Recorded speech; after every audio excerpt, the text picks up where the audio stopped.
सीमा की प्रेम कहानी दिखती है। किसी का भैंस चोरी होता है तो वो दिखता है, कहीं छोटा सा विवाद हो जाता है तो दिखता है। लेकिन आज झारखंड के लोग 2 सालों से सड़कों पे आंदोलन कर रहे हैं, नीति नियम बनाने को लेकर आंदोलन कर रहे हैं। एक साधारण सा लड़का राज्य में नेतृत्व प्रदान कर रहा है, बड़ी बड़ी शक्तियों से टकराकर अपनी बात रख रहा है, लेकिन आज तक मीडिया में स्थान नहीं मिला। इसका कारण यही है कि ये लोग चाहते हैं कि झारखंड के इश्यू को हाईलाइट नहीं किया जाए।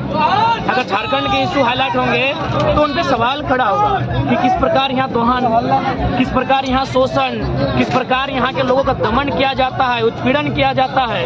ये सवाल खड़ा होगा। इसलिए झारखंड की जो मेन मीडिया है, सॉरी भारत देश की जो नेशनल मीडिया है, वो स्थान हमें नहीं देना चाहती है। जब स्थान देगी तो हमारा सवाल गूंजेगा कि यहाँ CCL, BCCL किस प्रकार मनमानी करती है, WCL अच्छा काम करती है, हमारे यहाँ यूरेनियम का खनन होता है, हमारी माएँ हमारी बहनें बांझ का शिकार हो जाती है खनन के प्रभाव से, दुष्प्रभाव से, लेकिन कोई कानून बन के रोकथाम नहीं होता है। तो उनके पास सवालों का उत्तर नहीं होगा।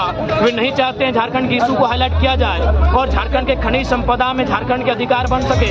लूट की मंशा सबकी है, दिल्ली में बैठे तमाम लोगों की, इसलिए लोग कभी नहीं चाहे कि झारखंड की इशू को हाईलाइट किया जाए। अब आप राष्ट्रीय पॉलिटिक्स की ओर जा रहे हैं, लोकसभा चुनाव लड़ने की बात कर रहे हैं, तो 14 लोकसभा है, क्या 14 में भी आपका अपना कैंडिडेट उतारेंगे? देखिए, मैक्सिमम में हमारा कैंडिडेट रहेगा, खासकर उत्तरी छोटा नागपुर में 10% सब जगह रहेगा।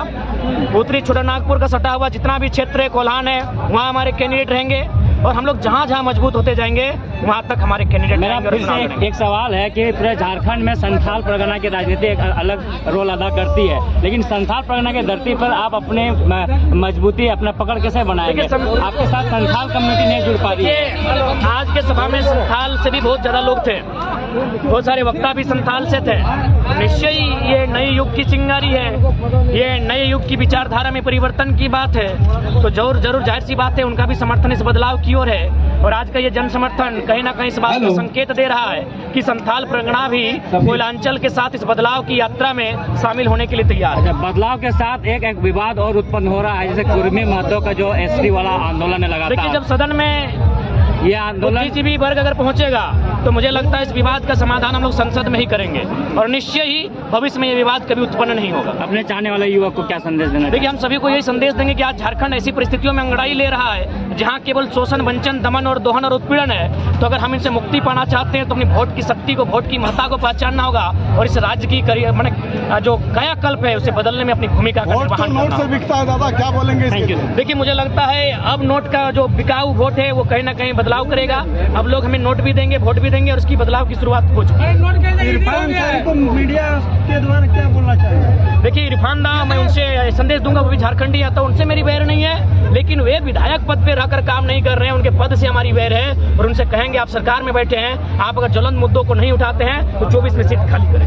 अभी हेमंत सोरेन पर जो केस लगा है, ED लगा दिया है, तो वो तो प्रॉब्लम में आएगा, तो फिर वो कभी BJP में जाएगा, कभी कुछ करेगा, तो संभावना है 2024 का चुनाव आप ये भी देख सकते हैं कि JMM और BJP गठबंधन में लड़ सकती है, संभावना है, क्योंकि अंदर से तो बिल्कुल हो सकता है। खैर, कुछ हो JMM के साथ, हम लोग जो नौजवान हैं, जो नई पीढ़ी है, ये मजबूती के साथ 2024 के मैदान में शिरकत करेगी। जनता जनार्दन से समर्थन और प्यार की उम्मीद करती है। और एग्जाम वगैरह सब फिर क्या होगा? CJ वगैरह एग्जाम टाइम पे तो नहीं ले रहा है। देखिए, अगर CM पे संकट आएगा तो एग्जाम पे भी संकट आएगा, तो हम चाहेंगे कि अपने संकट आने से पहले एग्जाम का जो संकट है उसको खत्म करके जाए। बहुत बहुत धन्यवाद।